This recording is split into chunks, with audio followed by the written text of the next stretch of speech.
नमस्कार आदरणीय श्रोता, स्वागत छ नागरिक सवालमा। म नारायण अवस्थी, प्रविधिमा मलाई साथ दिँदै हुनुहुन्छ रामकुमारजी र राजेशजीले।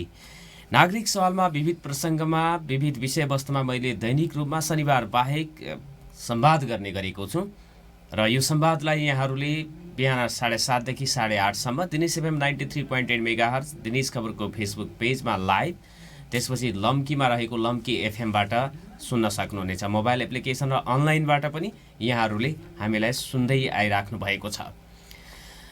समसामयिक विषयवस्तुमा संवाद गर्ने क्रममा मैले आज निम्त्याएको अतिथि हुनुहुन्छ राष्ट्रिय जनमोर्चा पार्टीका महासचिव मनोज भट्ट। उहाँसँग मैले एमसिसी को जुन अहिले मुद्दा उठेको छ, सदनमै उसले प्रवेश पाइसकेको छ।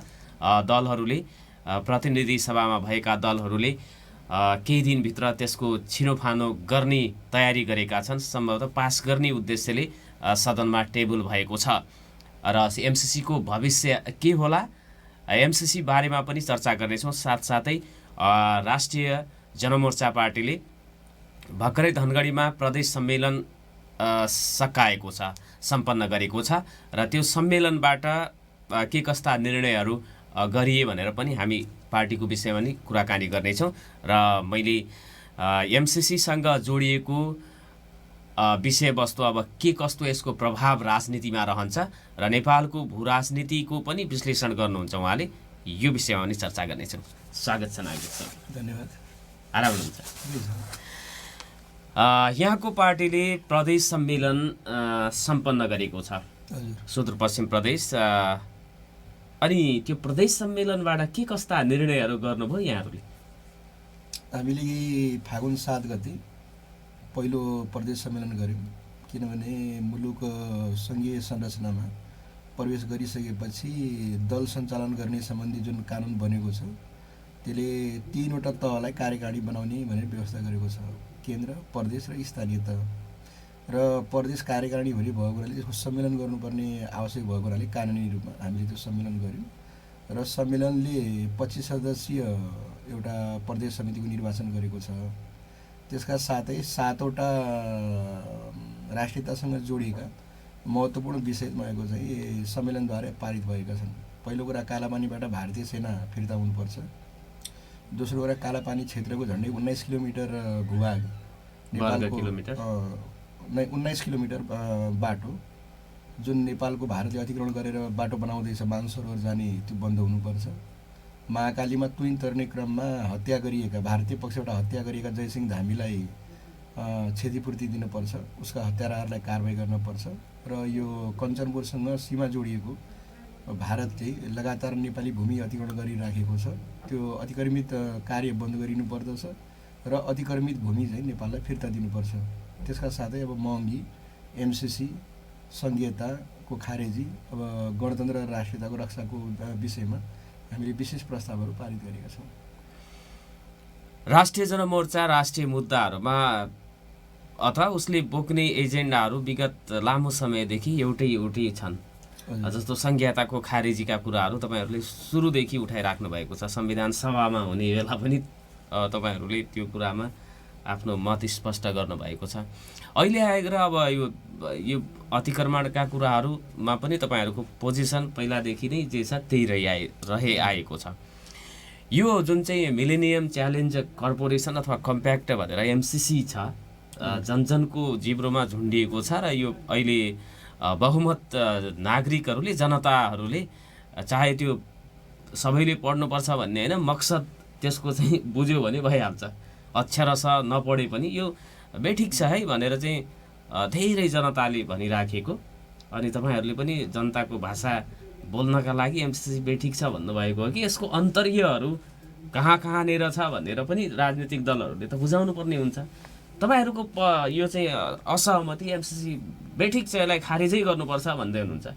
यसो छ, हामीले भनेको हुनाले नै जनताले भन्ने, जनताले आफैले त केही भन्दैन नि। किनकि जनतालाई नेतृत्व गर्ने राजनीतिक पार्टीले जनतालाई सही बाटो देखायो भने जनता सही बाटोमा हिँड्ने हो।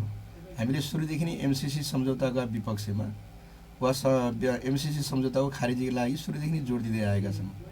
एमसिसी अलग चिज हो। एमसिसीलाई लागू गर्नका लागि नेपालमा अर्थ मन्त्रालय अन्तर्गत बनेको जुन एमसिसी कम्प्याक्ट छ, त्यो तपाईँको चाहिँ अलग चिज हो, एउटैसँग जोडिएका छन् तिनीहरू। तर ती दुईवटा तपाईँको चाहिँ अलग अलग सम्झौताहरू भएका छन्। त्यो सम्झौता एमसिसी कम्प्याक्ट भन्ने सम्झौता अर्थ मन्त्रालयसँग भइसकेपछि त्यसलाई तपाईँको चाहिँ अनुमोदनका लागि संसदमा प्रस्तुत गरिएको थियो। संसदमा अर्थात् संसद सचिवालयमा दर्ता गराइएको थियो। संसद सचिवालयमा दर्ता गराएपछि त्यो सबै सांसदहरूलाई उपलब्ध गराइएको थियो।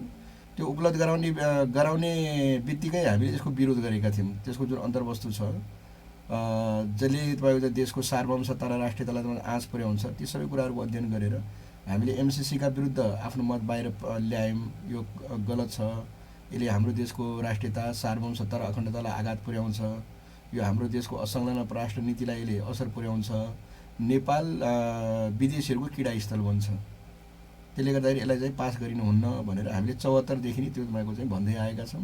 र त्यसका विरुद्ध 5 दलभित्र बसेर संसदभित्र र बाहिर एमसिसीका विरुद्ध रहेका पार्टीहरूसँग संयुक्त भएर एकल रूपमा संयुक्त रूपमा लामो समयदेखि आन्दोलन सङ्घर्ष गर्दै आएका छौँ। अहिले पनि 5 दलीय गठबन्धनमा हुनुहुन्छ, तपाईँहरू यसमा स्पष्ट हुनुहुन्छ? हामी यसमा स्पष्ट छौँ। त्यही भएर तपाईँको चाहिँ 5 दलीय गठबन्धनले सरकारको न्यूनतम साझा कार्यक्रम बनाउने बेलामा पनि एमसिसी पारित गरिनुपर्छ भनेर चाहिँ उल्लेख गरेको छैन। किन भन्नुहुन्छ भने 5 दलीय गठबन्धनभित्र नेपाली काङ्ग्रेस सुरुदेखि एमसिसीको पक्षमा थियो। हाम्रो पार्टी माओवादी, समाजवादी, उपेन्द्र यादवको पार्टी यसको विपक्षमा भएका कारणले गर्दाखेरि सरकारको तपाईँको चाहिँ जुन साझा न्यूनतम कार्यक्रम हो, साझा न्यूनतम कार्यक्रममा यसको उल्लेख चाहिँ गरिएको छैन। र अहिले पनि 5 दलीय गठबन्धनभित्र अब अहिले त भन्नका लागि 5 दलीय गठबन्धन हो, तर केही समय यता 4 दलीय गठबन्धनको अभ्यास भइरहेछ। किनभने अब यो एमसिसीको सवालमा हामीलाई कन्भिन्स गर्नुपर्ने कुनै ठाउँ बाँकी रहेन होइन। अब माओवादी र समाजवादीले संशोधनसहित पास गर्ने भनेर भनेको हुनाले उनीहरूका बिचमा एक अर्कालाई मनाउनका लागि बैठकहरू चाहिँ चलेका छन्। तर त्यो बैठकमा हामी चाहिँ छैनौँ। किन छैनौँ भन्नुहुन्छ भने हाम्रो त प्रष्ट धारणा छ, हामी संशोधनको पक्षमा चाहिँ छैनौँ, हामी खारिजीको पक्षमा छौँ। यद्यपि हाम्रो भनाइ के छ भन्नुहुन्छ भने 2017 देखि यता लगातार संशोधन हुँदै आएको छ। अमेरिकाले आफूले चाहिँ चाहेको बेलामा संशोधन हुन सक्ने, तर नेपालका जिम्मेवारी पार्टीहरूले यी धाराहरू, यी दफाहरू तपाईँको चाहिँ हाम्रो देशको हित अनुरूप चाहिँ भएनन्, यसलाई संशोधन गर्नुपर्छ भन्दा उसले क्लियर कट भनेको छैन संशोधन हुन सक्दैन भनेर। अर्थात् मैले जोड्न खोजेको के हो भने 5 दलीय गठबन्धन नाममा 5 दलीय गठबन्धन भने पनि 4 दलीय यो के अरे एमसिसीका विषयमा 4 दलीय गठबन्धनका बिचमै बढी तपाईँको चाहिँ छलफलहरू भइराखेका छन्। हाम्रो चाहिँ प्रष्ट पोजिसन छ, एमसिसी राष्ट्रघाती सम्झौता हो, यसलाई हामीले खारेज गरेर चाहिँ जानुपर्छ। अब सदनबाट खारेज हुनुपर्छ भन्ने हो कि के? होइन, यस्तो छ, अब सदनमा यो प्रस्तुत भएको छ होइन। अब सदनमा प्रस्तुत हुँदाखेरि पहिलो कुरा त यो मिल्दैन, सदनमै यसलाई प्रस्तुत गर्न मिल्दैन। किन मिल्दैन भने हाम्रो देशको ऐन कानुनहरू, संविधानहरू र अन्तर्राष्ट्रिय जुन मान्यता र परम्पराहरू छन् त्यो आधारमा यसलाई टेबल गर्न मिल्दैन। हामीले पहिला उठाएको दुईवटा पक्ष हो, एउटा यसको लिगल पार्ट हो होइन, अर्को यसको राजनीतिक पार्ट हो। राजनीतिक रूपले यो राष्ट्रघाती छ होइन, हाम्रो देशको सार्वभौमसत्ता र अखण्डताका यो विपक्षमा छ, हाम्रो देशको ऐन कानुन संविधानभन्दा यो माथि छ। त्यसले गर्दाखेरि यसलाई संसदमा टेबल गरिनुहुन्न, खारेज गर्नुपर्छ भन्ने मान्यता हो। दोस्रो हाम्रो छोटो व्यापारिक विश्रामको समय भएको छ, त्यसपछि हामी एमसिसीको राजनीतिक पक्ष र यसको कानुनी पक्ष अनि त्यसपछि यसले निम्त्याउने अब भूराजनीतिक प्रभाव को विषयमा नि चर्चा गर्नेछौँ। कानुनको पनि उहाँ चाहिँ जानकार हुनुहुन्छ र भूराजनीतिको पनि राम्रो विश्लेषण गर्नुहुन्छ। छोटो व्यापारिक विश्रामपछि पुनः संवाद गर्नेछु। नागरिक सवाल सुन्दै गर्नु। स्वागत छ आदरणीय श्रोता। नागरिक सवालमा कुराकानी गर्नको लागि राष्ट्रिय जनमोर्चाका केन्द्रीय महासचिव मनोज भट्टलाई मैले निम्त्याएको छु। उहाँसँग कुराकानी गरिराखेको छु। एमसिसी खारेज हुनुपर्छ, यो राष्ट्रघाती छ भन्ने उहाँहरूको पार्टीको स्पष्ट धारणा रहेको छ। 5 दलीय गठबन्धनमा हुनुहुन्छ, तर एमसिसी प्रकरणमा उहाँहरू अलग भइसकेको अथवा 4 दलीय गठबन्धनभित्रै यो पारित गराउने कसरी भन्ने कसरत भइराखेको होला। कसरी भइराखेको छ भन्ने जानकारी उहाँहरूलाई छैन, तर उहाँहरूले यो राष्ट्रघाती छ र हिजो मात्रै भएको पत्रकार सम्मेलनमा पनि उहाँले यो कानुन अनुसार पनि एमसिसी यो टेबल गर्ने कुराहरू मिलेको छैन, तसर्थ यो खारेज हुनुपर्छ, कानुनी प्रक्रिया संसदमा लैजाने कुरा मिलेको छैन भन्नुभएको छ। त्योभन्दा अगाडि यसको जसरी चाहिँ यो एमसिसीमा कामहरू भएको छ, प्रक्रियाहरू अगाडि बढाएका छन्, त्यो कानुन सम्मत छैन भनेर आवाज उठेको छ कानुनी क्षेत्रबाट। म यो विषयमा नि चाहिँ यहाँलाई प्रश्न गर्न चाहन्छु, कानुन मिलेको छैन एमसिसी टेबल गर्ने प्रकरणमा भन्दै हुनुहुन्छ, त्योभन्दा अगाडिदेखि नै यो एमसिसी प्रकरणमा अहिलेसम्म जहाँसम्म अब टेबल हुँदासम्मको स्थितिमा नमिलेको हो कि सदनमा टेबल गर्ने प्रकरणमा कानुन नमिलेको हो, यो कानुनसँग बाँधिएको? अब यो हाम्रो देशको संविधानको धारा 279 मा के अरे 4वटा कन्डिसन बताइएको छ। 4वटा कन्डिसन भयो भने त्यो अन्तर्राष्ट्रिय सन्धि हुन्छ र त्यसलाई चाहिँ संसदद्वारा पारित गराउनुपर्छ भन्ने कुराहरू गरिएको छ।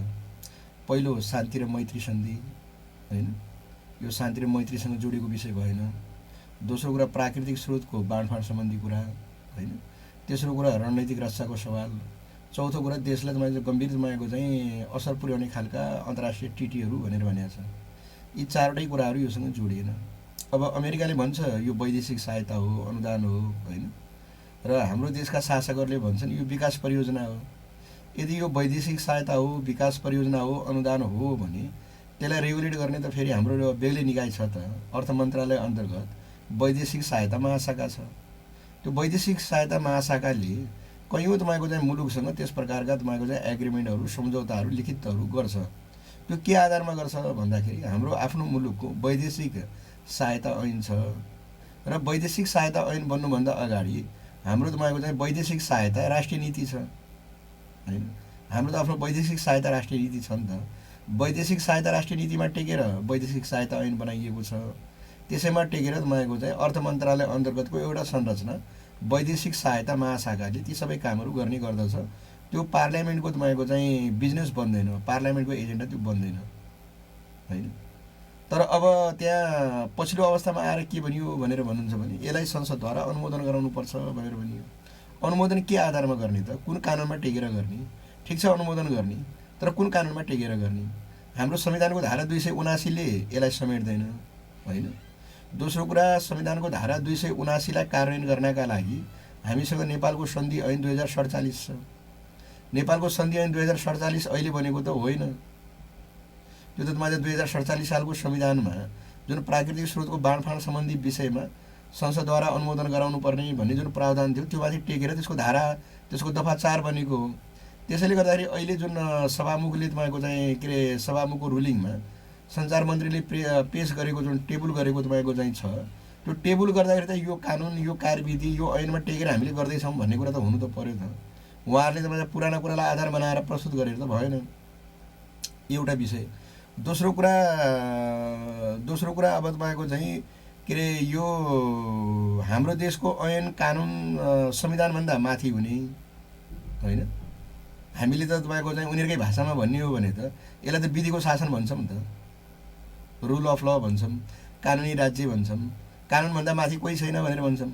कानुनभन्दा माथि कोही छैन भन्नुको अर्थ के हो भने एउटा निश्चित भूभागमा तपाईँको कानुनभन्दा माथि कोही छैन भन्ने न हो।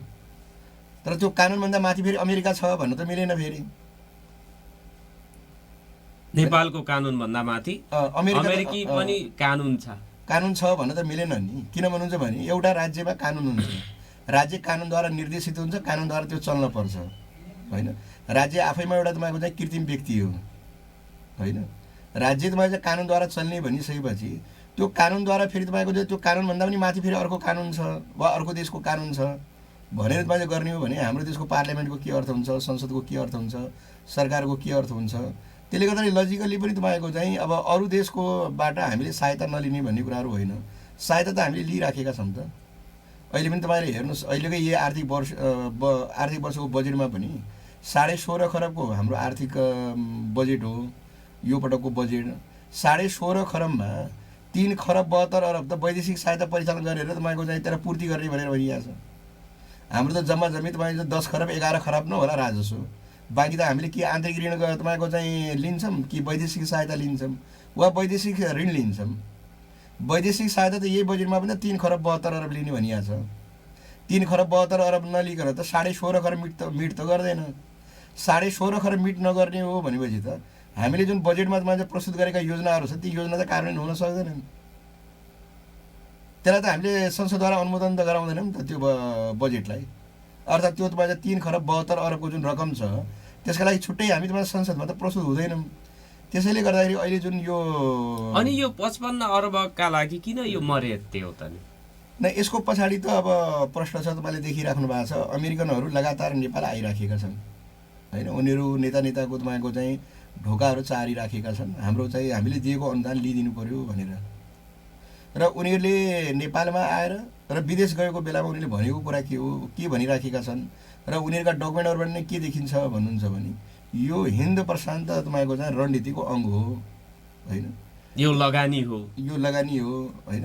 हिन्द प्रशान्त रणनीतिलाई अगाडि बढाउनका लागि त्यो सैन्य रणनीति हो, त्यो सैन्य रणनीतिलाई अगाडि बढाउनका लागि यो एक प्रकारको लगानी हो, एक प्रकारको सहयोग हो भनेर स्वयं तपाईँको भियतनाममा गएको बेलामा उनीहरू बोलेका छन्, नेपालमा आएका बेलामा पनि तपाईँको विदेश सहायक मन्त्री रन्जर यहाँ तपाईँको चाहिँ बोलेका छन्, उनीहरूको अमेरिकन राजदूतले नै त्यो बोलेका छन् होइन। उनीहरूले त प्रश्न भनिराखेका छन् त यो हिन्द प्रशान्त रणनीति अन्तर्गतको सहयोग हो।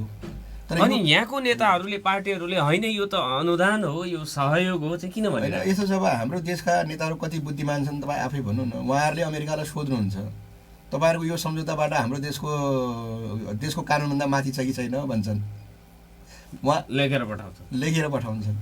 त्यो त उहाँहरूले आफैले हेर्ने कुरा हो नि, त्यो माथि छ कि छैन भनेर। यदि मैले तपाईँको चाहिँ कुनै पक्ष राम्रो छ कि नराम्रो छ नारायणजी भनेर सोधेँ भने तपाईँले नराम्रो छ भन्नुहुन्छ, तपाईँले त राम्रै छ भन्नुहुन्छ नि। मेरो व्यवहारले तपाईँले मूल्याङ्कन गर्ने हो। किनभने नेपालमा तपाईँको चाहिँ एमसिसी सम्झौता नेपालको ऐन कानुन संविधानभन्दा माथि छ कि छैन भनेर हामीले अमेरिकालाई सोध्यो भने के हुन्छ? दोस्रो कुरा, यो अन्तर्गत तपाईँहरूको सेना नेपाल आउँछ कि आउन्न भनेर सोध्यो भने उनीहरूले दिने जवाब के हो? उनीहरूले त होइन नि भन्ने हुन् नि होइन, उनीहरूले हो भनेर भन्ने हुन् र हो। त्यसैले गर्दाखेरि तपाईँको चाहिँ अब नेपालका तपाईँको चाहिँ अधिकांश तपाईँको चाहिँ नेताहरूमा के छ भन्नुहुन्छ भने आफ्नो देशको राष्ट्रिय स्वाभिमानभन्दा पनि विदेशीहरूको चाहिँ दलाली गरेर आत्मरति लिने, विदेशीहरूको तपाईँ शक्तिको आडमा आफ्नो कुर्सी सुरक्षित राख्ने सुरुदेखिकै परम्परा छ कि त्यो परम्परा तपाईँ टुटेको छैन। अब अहिले पनि तपाईँ प्रश्न छ, उहाँहरूले अमेरिकाले यो किन गरिराखेका छन् भन्दाखेरि आफ्नो हिन्द प्रशान्त रणनीतिलाई अगाडि बढाउनका लागि। हिन्द प्रशान्त रणनीतिको उद्देश्य के हो? उनीहरूले त्यो प्रश्नै बनेका छन्। हेर्नुहोस्, हामीले संसारका 3वटा मुलुकलाई संसारका अन्य मुलुकहरूबाट अलग्याउन चाहन्छौँ, एक्ल्याउन चाहन्छौँ वा उनीहरूका विरुद्ध मोर्चाबन्दी गर्न चाहन्छौँ। ती मुलुकहरू को हुन्? रुस हुन्, उत्तर कोरिया हो, चीन हो। ठिक छ, उत्तर कोरिया र रुससँग हाम्रो कुनै सिमाना मिल्दैन होइन। उनीहरूका र अमेरिकाका बिचमा चल्ने शीतयुद्ध, अघोषित शीतयुद्ध भनौँ न, अहिले त तपाईँको घोषित शीतयुद्ध त छैन 1970 ताकाको जस्तो। अघोषित शीतयुद्ध त फेरि तपाईँको चाहिँ छ, चीन र अमेरिकाका बिचमा छ, उत्तर अमेरिका र चीनका रुसका अमेरिकाका बिचमा छ, रुस र अमेरिकाका बिचमा छ।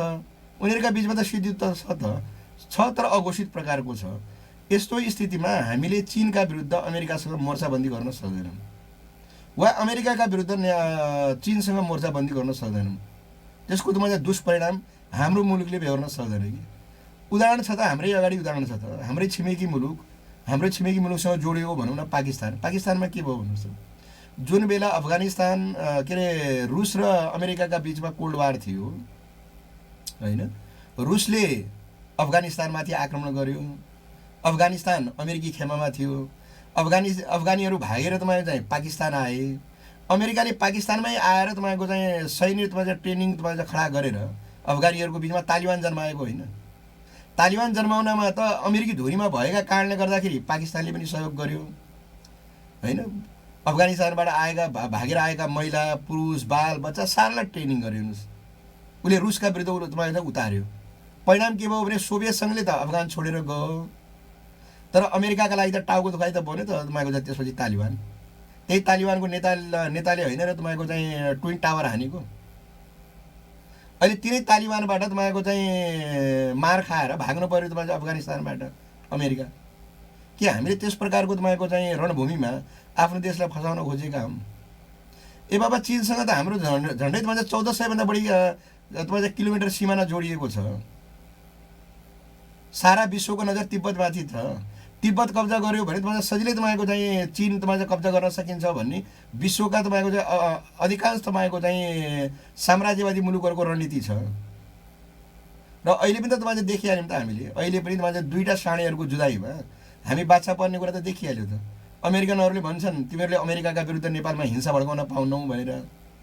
हामीले बानेश्वरमा वा धनगढीमा वा देशका कुनै कुनामा एमसिसी हामीले चाहिँ चाइनामा भन्दाखेरि त्यो अमेरिकाका विरुद्ध हिंसा हुन्छ। हामीले त हाम्रो देशको कानुन मुताबिक, हाम्रो देशको शासन प्रणाली मुताबिक आफ्ना आवाजहरू नै बुलन्द गरेका छौँ। हामीले हतियार उठाएका त छैनौँ तालिबानी जस्तो उनीहरूका विरुद्ध। हामीले आवाज उठाउँदा त उनीहरूले त्यसलाई हिंसा देख्छन् भने भोलि यदि स्वयं तपाईँ चाहिँ अमेरिकाहरू यहाँ आए र तालिबानी जस्तै हामीले पनि हतियार बोक्नुपर्ने स्थिति भयो भने के हुन्छ? एउटा चिज। दोस्रो कुरा तपाईँको चाहिँ साम्राज्यवादीहरू अहिले स्वदेश सेना लिएर आउनुहुन्न हेर्नुहोस्। उनीहरू कि डलर लिएर आउँछन्, कि बाइबल लिएर आउँछन्, कि चर्च लिएर आउँछन्, त्यसपछि नै तरवार लिएर आउने हुन्। तपाईँले नेपालमा देखिराख्नु भएको छ, बाइबल आयो 25,000 27,000 भन्दा बढी चर्च छन् यहाँ। त्यो चर्चको माध्यमबाट उनीहरूले आफ्ना साम्राज्यवादी स्वार्थहरू पुरा गरिराखेका छन्। उनीहरूको डलर पनि आइरहेछ यहाँ। अब एमसिसीको नाममा उनीहरूले तरवार ल्याउन खोजेका हुन् नेपालमा। एमसिसी माध्यमबाट सेनै आउँछ भन्ने त कहीँ लेखिएको छैन नि। अनि सेना आउँछ भने त कोशी सम्झौता पनि कहाँ लेखिएको छ भन्नुहोस् त? कोशी बाँधमा भारतीय सेना छ। कोशी बाँधको तपाईँ सुरक्षाको लागि 65 सालमा भारतीय तपाईँ सेना आएर बसेनन् त्यहाँ। त्यहाँ आएका सेनालाई तपाईँ हटाउन कति मुस्किल पऱ्यो भन्नुहोस् त? 65मा स्वयं प्रचण्डको तपाईँ नेतृत्वको सरकार भएको बेलामा कोशीमा बाढ आयो। बाढ आएपछि भारतीय सेनाहरूले आएर त्यसको सुरक्षा गरेको होइनन्। कोशी बाँध नेपालमा छ, त्यसको सुरक्षा, त्यसको नियन्त्रण, त्यसको सञ्चालन, कुन ढोका खोल्ने कुन ढोका नखोल्ने सबै अधिकार कसको हातमा छ भन्नुहोस् त? भारतकोमा छ। भारतकोमा छ। त्यसको सुरक्षा पनि त भारतले गराएको छ त, नेपाल प्रहरीले गरेको छ र। तर मलाई देखाइदिनुहोस् त तपाईँले कोशी सम्झौताको कुनै धारा कुनै दफाले तपाईँको चाहिँ कोशी तपाईँले बाँधको तपाईँले ब्यारेजको सुरक्षा भारतले गर्नेछ भनेर लेखिएको छ। त्यसैले गर्दाखेरि तपाईँको चाहिँ त्यहाँ लेख्नुपर्छ भन्ने कुराहरू होइन, त्यो त प्रश्न छ त। तपाईँको चाहिँ उनीहरूको भिसा हामीले चेक गर्न पाउँदैनौँ, पासपोर्ट हामीले चाहिँ चेक गर्न पाउँदैनौँ, एमसिसी अन्तर्गतको परियोजनामा काम गर्ने कर्मचारीहरूको खटन बटन हामीले गर्न पाउँदैनौँ, उनीहरूको भ्याकेन्सी हामीले एनाउन्स गर्न पाउँदैनौँ। अनि त्यसको आडमा सेना आउन नि त्यसपछि।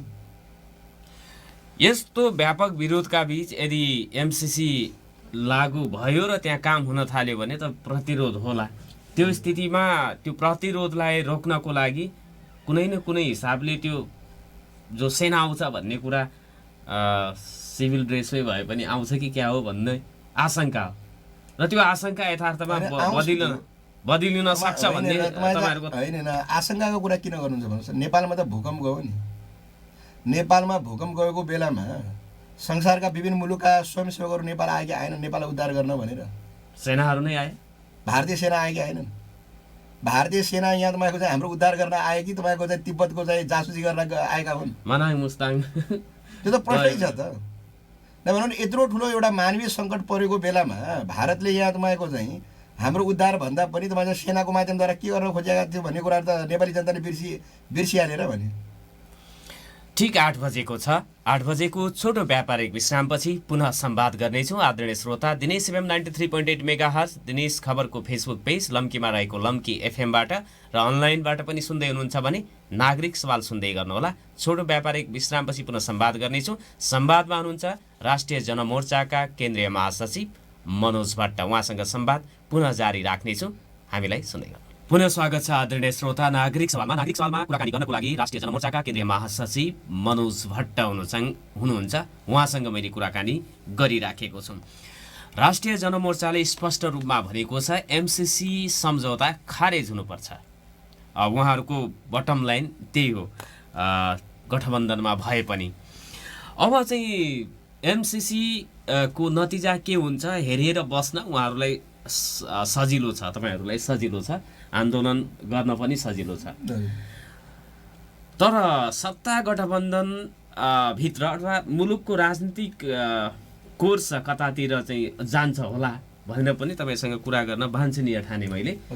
एमसिसी टेबल भइसकेपछि त्यसको छिनोफानो पारित भएपछि अथवा नभएपछि अथवा सत्ता गठबन्धन भित्रकै दल नेकपा माओवादी केन्द्र र समाजवादी नेकपा समाजवादीले हामी विपक्षमा उभिने भनिएको छ, भोट नहाल्ने चाहिँ त भनेको छैन, विपक्षमा उभिने भन्ने कुरा आइसकेपछि यदि उहाँहरूले चाहिँ अब त्यो मतदानको स्थिति आयो भने त विपक्षमा उभिनु भनेको विपक्षमा मतदान गर्नु पर्ला। त्यस्तो स्थितिमा अथवा उहाँहरूले पक्षमै भोट हालेर यसलाई पारित गर्यो सत्ता गठबन्धनले भनेपछि राजनीतिक कोर्स कतातिर जाला? यदि उहाँहरू चाहिँ विपक्षमा उभिनु हो, मतदान गर्नु भएन भने के होला? एमाले चाहिँ त्यो एमसिसी पारित गर्न सहयोग गर्ला सरकारलाई, अनि पछि सरकारमा गठबन्धनको औचित्य रहला नरहला, के होला? त्यही त अब 5 दलीय गठबन्धनभित्र माओवादी र समाजवादीले जुन सार्वजनिक रूपमा प्रतिबद्धता व्यक्त गरेका छन्, त्यो प्रतिबद्धता चाहिँ उहाँहरूको विगत हेर्दाखेरि, विगतको उहाँहरूको इतिहास हेर्दाखेरि पूर्णतया विश्वास गरिहाल्ने अवस्था त छैन। उनीहरू अवसरवादी शक्तिहरू हुन् हेर्नुहोस्, होइन? सत्ता र शक्तिका लागि जे पनि गर्छन् उनीहरूले। महाकालीको उदाहरण त हाम्रो अगाडि छ। महाकालीमा उनी पहिला विरोध गरे, महाकाली नदी साझा हो, पानी आधा आधा हो भनेर भने अन्तत यिनै केपी ओलीको नेतृत्वमा महाकाली भारतलाई बुझाउने काम भयो, होइन? अनि अहिले पब्लिकली जुन उहाँहरूले बोलिराख्नु भएको छ समाजवादी र माओवादी, संशोधन बिना यसलाई पारित गर्न मिल्दैन। यदि यसलाई पारित गर्न खोजियो भने हामी यसको विपक्षमा जान्छौँ। विपक्षमा जान्छौँ भन्नुको तात्पर्य मतदान नै गर्ने हो, वा तपाईँको चाहिँ निर्णायक यसलाई प्रस्तुत गरियो भने हाम्रा मन्त्रीहरू सरकारबाट बाहिरिन्छन् भनेर भन्दैछन्। यसलाई हामीले सकारात्मक रूपमै लिनुपर्छ। फेरि यो पनि एक प्रकारले एमसिसीका विरुद्ध सरकारमाथिको दबाब हो। तर त्यसमा उहाँहरू कति टिक्नुहुन्छ, उहाँहरूको विगत हेर्दाखेरि विश्वासका साथ केही भन्न सकिन्न हेर्नुहोस्। तैपनि उहाँहरूले अहिले व्यक्त गरिराखेका कुरालाई त्यसैलाई आधार बनाऊँ हामीले, उहाँहरूले इमान्दारीपूर्वक नै त्यो गर्नुहोला भन्ने विश्वास मानौँ। त्यस्तो भयो भने के हुन्छ भन्नुहुन्छ भने सत्ता गठबन्धनभित्रको राष्ट्रिय जनमोर्चाले विपक्षमा भोट हाल्ने, माओवादीले विपक्षमा भोट हाल्ने, समाजवादीले विपक्षमा भोट हाल्ने, उपेन्द्र यादवकाले विपक्षमा भोट हाल्ने, त्यो स्थिति भयो भने त 5 दलीय गठबन्धनभित्र त 5 दलीय गठबन्धनको सकियो, गठबन्धन त सकियो त्यही दिन। त्यही कारणले गर्दाखेरि त सकिन्न। तर 5 दलीय गठबन्धनको विश्वासमा बनेको सरकार त तपाईँले त विश्वास त गुमायो नि त, होइन? विश्वास गुमाइसकेपछि सरकार त अल्पमतमा पर्यो। सरकारबाट माओवादी बाहिरिने, विपक्षमा गयो भने त सरकारबाट बाहिरिने बित्तिकै मन्त्रीहरूले छोड्ने बित्तिकै त सरकार त गठबन्धन पनि सकिएला। गठबन्धन त सकिन्न, होइन? किनभने यो गठबन्धन एमसिसीका विरुद्ध बनेको होइन, प्रतिगमनका विरुद्ध बनेको हो। तर 5 दलीय गठबन्धनको बलमा बनेको जुन सरकार छ, सरकारको तपाईँको चाहिँ क्रेडिबिलिटी त, उसको विश्वसनीयता त सिद्धियो। सिद्धिसकेपछि उसले तपाईँको चाहिँ 30 दिनभित्र विश्वासको मत लिनुपर्छ, होइन? 30 दिनभित्र विश्वासको मत लिने कुरामा त्यसपछि गएर उसले दुईवटा कुराहरू हुन्छ। या त 5 दलीय गठबन्धनले नै उसको सरकारलाई समर्थन गरिदिने, विश्वासको मत दिने, वा तपाईँको चाहिँ एमाले दिने। अब माओवादीहरू आफै सरकारबाट बाहिरिन्छन्, समाजवादीहरू आफै सरकारबाट बाहिरिने, अनि आफैले फेरि विश्वासको मत दिन त मिलेन। त्यो त दोहोरो चरित्र भयो, दोहोरो मापदण्ड हुने भयो। त्यसो स्थितिमा तपाईँको चाहिँ कङ्ग्रेसले एमालेतर्फ ताक्नुपर्ने हुन्छ, एमालेको तपाईँको चाहिँ सहयोग लिनुपर्ने हुन्छ। अहिलेको जुन जारी पोलिटिकल कोर्स छ, त्यो जारी पोलिटिकल कोर्स अन्तर्गत रहेर एमाले कङ्ग्रेसको सरकार बचाइदिन्न हेर्नुहोस्। यो सरकारलाई के भन्दैछ भन्नुहोस् त एमाले? परमादेशी सरकार, होइन?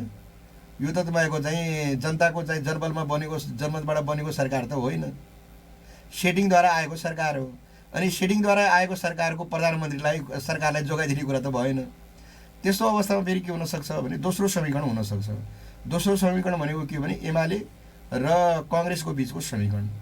एमाले र कङ्ग्रेसको बिचको समीकरण भयो भने त्यो अवस्थामा एमाले सरकारको तपाईँको चाहिँ नेतृत्व, सरकारको दाबी छोड्दैन उसले। किनभने देउबाको नेतृत्वमा तपाईँको चाहिँ अहिलेको पोलिटिकल कोर्समा ऊ सहभागी हुन्न।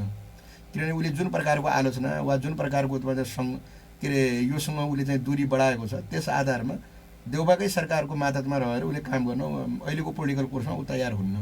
त्यस्तो अवस्थामा नयाँ समीकरण बन्न सक्छ फेरि।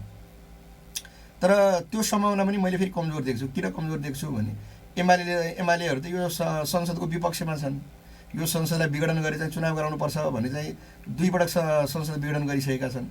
त्यस्तो अवस्थामा हुने फेरि अल्टिमेटली के हो भनेर भन्नुहुन्छ भने चुनाव हेर्नुहोस्, असोज कार्तिकतिर तपाईँले चुनावको मिति तोकेर जानुपर्ने हुन्छ। त्यसैले गर्दाखेरि सत्ता गठबन्धनभित्रका शक्तिहरूले पनि माओवादी र समाजवादीले कङ्ग्रेसलाई भनेको के भने चुनावपछि संसद यो के अरे एमसिसी पारित गरौँ, अर्थात् पारित गरौँ भन्नुको अर्थ संसदमा चाहिँ टेबल गरौँ, अहिले यो विवादमा चाहिँ हामी नजाऊँ। किनकि यो विवादमा जाने बित्तिकै सबै पोलिटिकल कोर्सहरूमा तपाईँलाई धक्का लाग्छ। फेरि माथि केन्द्रमा मात्रै धक्का लाग्छ भन्ने कुरा त होइन, त्यसको असर त फेरि प्रदेशमा पनि पर्छ। हिजो केन्द्रको ओलीको सरकार चेन्ज हुने बित्तिकै के भयो भन्नुहोस् त? गण्डकीमा एमाले सरकारबाट हात गुमाउनु पर्यो ओली नेतृत्वको एमालेहरूले। यता लुम्बिनीमा तपाईँको चाहिँ गुमाउनु पर्यो, बागमतीमा गुमाउनु पर्यो, 1 नम्बरमा गुमाउनु पर्यो, यहीँ तपाईँको चाहिँ अब यहीँको तपाईँको चाहिँ समीकरण चेन्ज भयो हाम्रो सुदूरपश्चिम प्रदेशको भने यसको असर त यहाँ पनि पर्छ। हेर्नुहोस्, यहाँ पनि पर्छ भन्नुको तात्पर्य सुदूरपश्चिममा होइन कि सिङ्गो प्रदेशमा पर्छ हो। त्यसैले गर्दाखेरि अब जसरी एमसिसीका कारणले गर्दाखेरि श्रीलङ्काको सम्पूर्ण पोलिटिकल कोर्स चेन्ज भयो, एमसिसी पक्षधरहरू हारे। हेर्नुहोस्, एमसिसी विरोधीहरू तपाईँको चाहिँ ले बहुमत ल्याए, किनभने त्यहाँ तपाईँको चाहिँ एमसिसीका कारणले गर्दाखेरि सिङ्गो समाज नै विभाजित भएको थियो। त्यही स्थिति यहाँ पनि तपाईँको चाहिँ के छ भन्नुहुन्छ भने त्यो स्थितिमा त तपाईँको देश गइसक्यो। हेर्नुहोस्, एउटा पक्ष। दोस्रो कुरा के छ भन्नुहुन्छ भने अब जुन एमसिसी टेबल गरिएको छ, अब एमसिसीलाई कसरी पारित गर्ने, के उनीहरूले तपाईँको चाहिँ प्रोसिडर बनाउँछन् भन्दाखेरि त्यो प्रोसिडरको बारेमा पनि उनीहरूका बिचमा विवाद छ जस्तो मलाई लाग्छ। अब मलाई लाग्छ जहाँसम्म कङ्ग्रेसहरूले ध्वनिमतद्वारालाई पारित गराउने हुन् होइन, तर अब यसलाई तपाईँले प्रस्तुत गरिसकेपछि त यसलाई त एउटा विधेयक सरलै प्रस्तुत गर्नु पर्यो। अब अस्ति टेबल भएको छ होइन, टेबल भइसकेपछि अब के अरे छलफलका लागि तपाईँको चाहिँ छलफलका लागि फेरि प्रस्तुत गर्न पर्यो, विभिन्न समितिहरूमा यो तपाईँको जान पर्यो, यसमा तपाईँको चाहिँ अब दफावारमा चाहिँ छलफल हुनु पर्यो, यसमा संशोधन राख्न पाउने तपाईँ सांसदहरूलाई अधिकार पनि दिनु पर्यो। उहाँहरूले त भनिराख्नु भएको छ नि त, संसद सार्वभौम हो, त्यहाँ चाहिँ सांसदले आफ्नो मत व्यक्त गर्न पाउनु पर्यो भनेर, मत त व्यक्त गर्न पाउनु पर्यो। त्यस्तो स्थितिमा समितिबाट आएका प्रतिवेदनहरूमा अब यसलाई चाहिँ फिर्ता चाहिँ लैजा भनेर पनि भन्न सक्छन् सरकारलाई यो सम्झौतालाई हो। त्यसले गर्दा यो सबै झमेलामा सरकार पर्ला जस्तो मलाई लाग्दैन। हेर्नुहोस्, फेरि ऊ त सर्टकट खोजिरहेछ, उसले तपाईँको सर्टकट बाटो अप्नाएर यसलाई पारित गर्ने तपाईँको चाहिँ उसमा सरकारको जोड छ। त्यस्तो भयो भने अब समाजवादीहरूले पनि हिजो निर्णय गरेका छन् हामी विपक्षमा जान्छौँ भनेर, तर मन्त्रीहरूले प्रधानमन्त्रीको विपक्षमा कसरी जाने भन्ने होइन। त्यो त अब यस्तो छ, उहाँहरूले त्यो कसै भन्यो भन्नुभन्दा पनि अब पार्टीले त्यो निर्णय गरिसकेको छ, उहाँहरूले त विपक्षमा जाने भनेपछि मन्त्रीबाट रिजाइन दिने हो, मन्त्रीबाट रिजाइन दिएर तपाईँले विपक्षमा जाने हो। जस्तै माओवादीले भनेको छ नि, निर्णय प्रस्तुत गर्नुभन्दा अगाडि हाम्रा मन्त्रीहरूले सरकार छोड्छन्, अडिग रहला नि त्यो भनाइमा। मैले अघि नै बताएँ उहाँहरूको जुन विगतको चरित्र छ नि, विगतको चरित्र अवसरवादी छ। हेर्नुहोस्, उनीहरूले आफ्ना सम्पूर्ण सोचाइहरू के आधारमा बनाउँछन् भने सत्तामा कसरी टिकिरहने, सत्तामा कसरी जाने भन्ने कुरालाई आधार बनाएर आफ्ना सम्पूर्ण नीतिहरू निर्धारण गर्छन् होइन। त्यस आधारमा उनीहरू यसमा टिकिरहन्छन् भनेर भन्न त उनीहरूको अवसरवादी चरित्रका कारणले गर्दाखेरि गाह्रो छ। तैपनि विश्वास गरौँ, फेरि विश्वास के गरौँ भन्नु भने उहाँहरू टिक्नु होला होइन, किनकि अहिले उनीहरूको जुन अडान उनीहरूले राखिराखेका छन्, जुन प्रतिबद्धता छ, त्यो प्रतिबद्धताको आधारमा उनीहरू अड्लेलान् भनेर मानौँ। त्यसो भयो भने त तपाईँको चाहिँ निर्णय प्रस्तुत गर्नुभन्दा अगाडि चाहिँ मन्त्रीबाट त रिजाइन दिनु पऱ्यो। हेर्नुहोस्, रिजाइन दिने बित्तिकै त के भयो भन्नुहोस् त, पोलिटिकल कोर्स त खतरामा पऱ्यो नि त। त्यसपछि अर्थात् पोलिटिकल कोर्स खतरामा पऱ्यो, राजीनामा दिनुहुन्न भन्ने फेरि चाहिँ भन्ने अर्थ चाहिँ फेरि पाठकहरूले नलगाउन्, सुन्ने श्रोताहरूले नलगाउन्। मैले भन्न खोजेको के मात्रै हो भने हिजो संसद विघटन पछि बनेको जुन नयाँ रूपमा अगाडि आएको जुन पोलिटिकल कोर्स थियो, प्रतिगमन विरुद्धको पोलिटिकल कोर्स, त्यो चाहिँ चेन्ज हुन्छ। अनि यदि त्यस्तो भयो, निर्णयार्थ प्रस्तुत गर्दाखेरि सरकारबाट समाजवादी र माओवादी गर्दाखेरि होइन, गर्नुभन्दा अगाडि नै चाहिँ जानु पर्यो नि। कि त हामी जस्तो आँट गर्न पर्यो, हामीले ओली नेतृत्वको सरकारको बेलामा संविधान संशोधनको प्रस्ताव संसदमा प्रस्तुत गर्दाखेरि उप प्रधानमन्त्री भएकै बेलामा चित्रबहादुर केसीले विपक्षमा मतदान गरेका छन्। त्यही सरकारमा बस्ने, त्यही सरकारले ल्याएको प्रस्तावको विपक्षमा मतदान गर्ने कुरा त फेरि मोरालिटीको हिसाबले उनीहरूलाई नमिल्न सक्छ। संसदीय तपाईँको चाहिँ परिपाटीलाई सबै थोक मान्नेहरूका लागि, हाम्रो लागि त संसदीय परिपाटी कुनै तपाईँको चाहिँ महत्त्वको विषय भएन, मुलुक र मुलुक हो। हामीले मुलुकलाई तपाईँको चाहिँ केन्द्रमा राखेर उप प्रधानमन्त्री भएकै बेलामा आफ्नै प्रधानमन्त्रीले ल्याएको प्रस्तावको विपक्षमा मतदान गऱ्यौँ। तर त्यो आँट उहाँहरूले गर्नुहुन्छ त, त्यो त गर्नुहुन्न। त्यसका लागि निर्णय प्रस्तुत हुनुभन्दा अगाडि त राजीनामा त दिनु पऱ्यो नि त उहाँहरूले, सरकार त छोड्नु पऱ्यो त।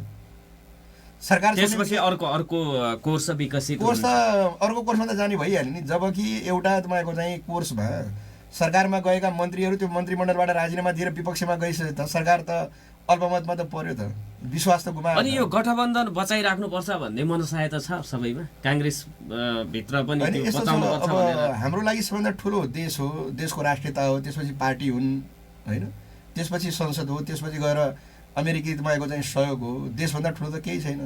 हाम्रो मुलुक भएको हुनाले अमेरिकाले सहयोग दिन आयो, मुलुकै नभएको भए सिक्किमलाई दिन गयो त, सिक्किमलाई दिन गएको त छैन। हेर्नुहोस्, सिक्किमलाई दिनु पऱ्यो भने भारतलाई न दिन्छ, सिक्किमलाई त बेग्लै त दिन्न।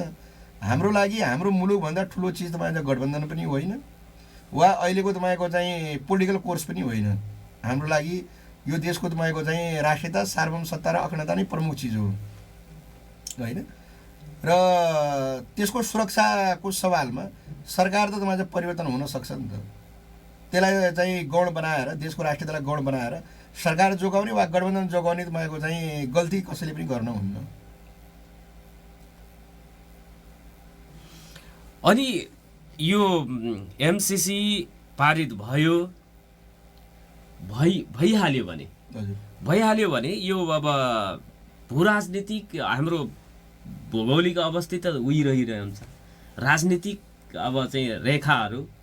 तर यसको भूराजनीति पनि चेन्ज हुन्छ नि। यसको भूराजनीति कसरी चेन्ज हुन्छ भन्नुहुन्छ भने भारतले एमसिसीलाई समर्थन गरेको छैन। हेर्नुहोस्, भारत पनि चाहँदैन कि एमसिसी पारित होस् भन्ने, चाहँदैन। अब चीन स्पष्ट नै छ। किन भारतले चाहिँ चाहन्न भन्नुहुन्छ भने भारत, अमेरिका, अस्ट्रेलिया र जापान क्वाड अन्तर्गत छन्। चौकुटको समूह भन्छन्, जसले चाहिँ आइपिएसलाई कार्यान्वयन गर्नका लागि बनाएको समूह हो। त्यसलाई क्वाड भनिन्छ होइन। क्वाडभित्र भारत पनि छ। तर दक्षिण एसियामा तपाईँको चाहिँ अमेरिका आएको वा विदेशी शक्ति आएको त भारतलाई मन पर्दैन। आइपिएसले यहाँ एसियामा लागू गर्न खोजिराखेको छ को मार्फत भन्नुहोस् त? भारत मार्फत हो नि होइन। भारत मार्फत उसले त लागू गर्न खोजिराखेको छ। भारत मार्फत चाहिँ लागू गर्न खोजिराखेका कारणले गर्दाखेरि आउने त फेरि अमेरिकै हो। यदि अमेरिका तपाईँको चाहिँ यहाँको क्षेत्रीय राजनीतिमा प्रवेश गर्यो भने भारतको दादागिरी त घट्छ नि फेरि। अनि उसले किन चाहन्छ होइन। र दोस्रो कुरा, उसलाई मानौँ तपाईँ उसले नचाहँदा यदि यो प्रकरणमा भारत मौन बसेको छैन भने त यो संसदबाट पारित हुँदैन होला। अनि यस्तो छ, अब कतिपय अवस्थामा के हुन्छ भने देशको राजनीतिमा भारतीय तपाईँको चाहिँ उसले लबीले काम गरे हुन्छ होइन। कतिपय अवस्थामा अमेरिकन लबी, युरोपियन लबीहरूले पनि काम गरेको हुन्छ। जस्तो संविधान निर्माण, जस्तै निर्माणकै कुरा भनौँ न, घोषणा गर्दाखेरि पनि अब एउटा लबी यसलाई रोक्ने कुरामा थियो होइन, अर्को लबी यसलाई त घोषणा गर्नेमा थियो। अब तपाईँले संहिताकै सवालमा भन्नुहोस्, पश्चिमा लबीहरू जातीय संहिता सहितको जातीय राज्य सहितको संहिता चाहन्थे। भारत तपाईँ जातीय राज्य सहितको संहिताको विपक्षमा थियो। किनभने तपाईँ जातीय राज्य बनाउने हो भने त भारतमा त तपाईँको चाहिँ हजारौँ जातिहरू छन्। हेर्नुहोस्, त्यो उसका लागि सम्भव हुन्न। त्यसको असर फेरि त्यहाँ पनि पर्छ, मणिपुरमा पर्छ, नागाल्यान्डमा पर्छ, भारतको पूर्वमा पर्छ, दक्षिणी भारतहरू त्यहाँ पनि पर्छ। त्यसैले गर्दाखेरि भारत तपाईँको चाहिँ एमसिसी तपाईँको चाहिँ नेपालमा ल्याउनुपर्छ भन्ने कुरामा ऊ तपाईँ चाहिँ एग्री नभए पनि, तर चिनको विरुद्धमा फेरि तपाईँ अमेरिकालाई प्रयोग गर्ने कुरामा त ऊ पनि सहमतै छ। हेर्नुहोस्, चिन र तपाईँ भारतका बिचमा पनि त तपाईँ खटपट त चलेकै छ भने त्यस्तो स्थितिमा के हुन्छ भनेर भन्नुहुन्छ भने भारतको दबाब पनि हामीमाथि पर्दै जान्छ चीनका विरुद्ध हामीलाई प्रयोग गर्ने सवालमा। र चिनको पनि फेरि के छ भनेर भन्नुहुन्छ भने अहिलेसम्म हामीले देखेको हाम्रो देशको राष्ट्रियता र सार्वभौमसत्ता र अखण्डताको रक्षामा चिनको फेरि महत्त्वपूर्ण भूमिका छ।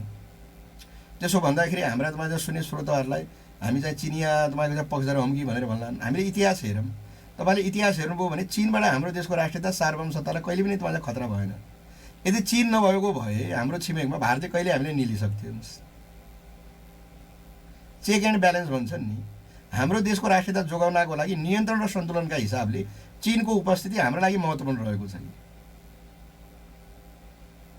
यदि तपाईँको नेपालमा भारत पस्छ भने होइन, नेपालको राष्ट्रियता के हुन्छ त्यो एकातिर राख्नुहोस्, तर त्यसका कारणले गर्दाखेरि चिनमाथि पनि त सुरक्षा थ्रेट त बढेर जान्छ त। चिनको राष्ट्रियता जोखिममा पर्दैन।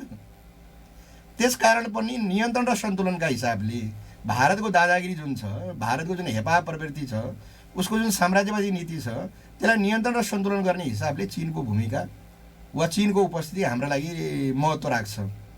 र स्वयं तपाईँको चिनियाहरूको अहिलेसम्मको तपाईँले इतिहास हेर्नुभयो भने उनीहरूले अर्ग्यानाइज गरेर वा हामी जस्ता साना मुलुकको तपाईँको राष्ट्रियताका विरुद्ध उनीहरू गएको मैले देखिदिनु। हेर्नुहोस्, सानातिर हाम्रा बिचमा तपाईँ सीमाका समस्याहरू हुन सक्छन्, तर सीमाका समस्या पनि त उनीहरूले मैत्रीपूर्ण ढङ्गबाट हल गरेका छन्। अझ तपाईँको चाहिँ 1960मा भएको उनीहरू चिन हाम्रा बिचको जुन सीमा समस्या छ, त्यो सीमा समस्यामा त हामीलाई बढी नै जग्गा दिएर तपाईँको चाहिँ समाधान गरेका हुन्। हाम्रो अतिक्रमित भूभाग भन्दा हामीले बढी जग्गा पाएका छौँ। सगरमाथाकै विवाद भन्नुहोस्, त्यसलाई पनि उनीहरूले मैत्रीपूर्ण ढङ्गबाट हल गरे भने यसरी। तर यही प्रकारको रोल फेरि भारतको छ त। छैन नि त भारतको सम्पूर्ण जोड के छ भने नेपाललाई कसरी टुक्र्याउन सकिन्छ, नेपाललाई खण्ड खण्ड गरेर भारतमा कसरी मिलाउन सकिन्छ, त्यो सोचबाट अगाडि बढेको छ। त्यो सोचबाट ऊ अगाडि बढेको छ। अब यो अन्तमा हामी कार्यक्रमको अन्तमा छौँ। एमसिसी को कारणले गर्दाखेरि हामी रणनीतिक भुमरीमा पर्ने भयौँ भन्ने स्पष्ट भयो। पारित होस् नहोस् यो भुमरीको बिच पर्यो, परिसक्यो नि। किन भन्नुहुन्छ भने अमेरिकाले भन्छ नेपालमा अमेरिकाका विरुद्ध हिंसा भड्काउन पाइन्न भनेर, चीनले भन्छ तपाईँ नेपालमा धम्कीको तपाईँको चाहिँ कूटनीति प्रयोग गर्न पाइन्न, भारतले फेरि केही भन्ला, भारतले केही भन्ला। भुमरीमा त नेपाल त पर्यो त। दुईटा चाहिँ साँढेहरूको जुदाईमा हामी बाछा पर्ने कुरा त भइ नै हाल्यो नि। त्यही भएर हामीले भनेका हाम्रो मुलुक त असंलग्न परराष्ट्र नीति बोकेको मुलुक न हो र अमेरिकाबाट आउने जुन सहयोग हो त्यो सहयोगले सैन्य रणनीतिलाई मद्दत गर्छ। त्यो सैन्य रणनीति के हो भने चीनका विरुद्धको हो। त्यस्तो अवस्थामा हामीले चाहिँ चिनिया के अरे अमेरिकन धुरीमा सामेल हुनुपर्ने त्यो सहयोग लिनु कुनै जरुरी छैन कि।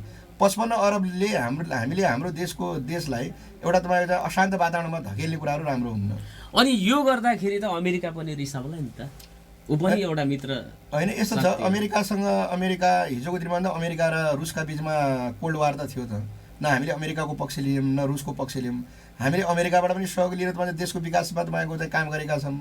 रुसबाट पनि त्यो बेला कयौँ तपाईँको चाहिँ के अरे रुसको अनुदानमा आएका चाहिँ कयौँ उद्योग धन्दाहरू पनि त्यो बेलाका तपाईँको चाहिँ हामीले निर्माण गरेका छौँ।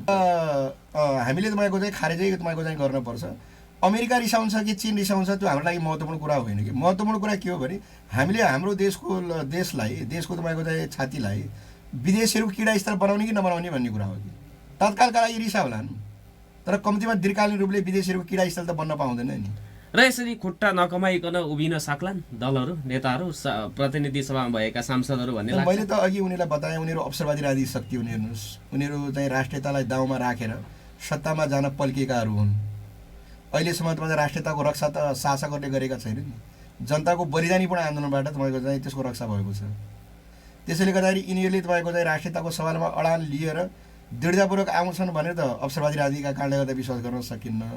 तर जनताको आन्दोलन बढ्यो भने फेरि उनीहरूको अगाडि पनि उपाय के छ र? जनताको आन्दोलनलाई साथ दिनु बाहेक उनीहरूको अगाडि पनि उपाय के छ? मर्दा क्या नगर्दा आन्दोलन कुन रूपमा अगाडि बढेको? होइन, आन्दोलन अगाडि बढ्छ। किनभने अहिले तपाईँले हेर्नुभयो भने सायद नेपालमा भएका सन्धि सम्झौतामा सबैभन्दा बढी तपाईँ आन्दोलन भइराखेको एमसिसीकै सवालमा छ र सबैभन्दा जनस्तरमा बहस भएको विषय हो। किनभने यसलाई सुन्ला नभए यो भोटको राजनीतिको कारणले गर्दाखेरि पनि दलहरू यो विषयवस्तु नागरिक आवाजहरू बाध्य भएर पनि सुन्न सक्छन् भन्ने एउटा अनुमान लगाउन सकिन्छ। यो संवादको लागि विदेशी प्रभुले त तपाईँको चाहिँ चुनाव जिताइदिन्न नि, फेरि पैसा पो दिने हो नि त। भोट त फेरि नेपाली जनताले हाल्ने हुने। हेर्नुहोस्, यो कुरालाई मनन गर्छ होला, अर्को पक्षले त यो कुरालाई चाहिँ सम्झै राख्छ पनि। यो संवादको लागि हामीलाई समय दिनुभयो, यसको लागि धन्यवाद। ल, तपाईँलाई पनि धन्यवाद। स्वयं अब तपाईँहरूको यो एफएम सुनिरहनु भएका सम्पूर्ण श्रोताहरूलाई पनि, तपाईँहरूको एफएम लोकप्रिय नै छ, सम्पूर्ण श्रोताहरूलाई पनि मैले धन्यवाद दिन चाहन्छु। आदरणीय श्रोता, उहाँ हुनुहुन्थ्यो राष्ट्रिय जनमोर्चाका केन्द्रीय महासचिव मनोज भट्ट। उहाँसँग मैले संवाद गरेको छु। एमसिसी प्रकरणमा मैले बढी विषयवस्तु, बढी प्रश्नहरू गरेको छु। उहाँको यो विचारलाई सुन्नको लागि यहाँहरूले दिनेश खबरको फेसबुक पेजमा गएर यो संवादको भिडियोलाई फेरि सुन्न सक्नुहुनेछ। हाम्रो युट्युब च्यानल dineskhbar.com छ, त्यहाँ पनि हामी यो संवादको भिडियोलाई अपलोड गर्ने गर्दछौँ। सुनेर साथ दिनुहुने रेडियोबाट श्रोताहरूलाई, जुन दिनेश एफएम 93.8 मेगाहर्ज र लम्कीमा रहेको लम्की एफएमबाट पनि सुन्नुहुन्छ, तपाईँहरू सबैलाई धन्यवाद दिँदै बिदा माग्छु। नमस्कार, शुभ दिन।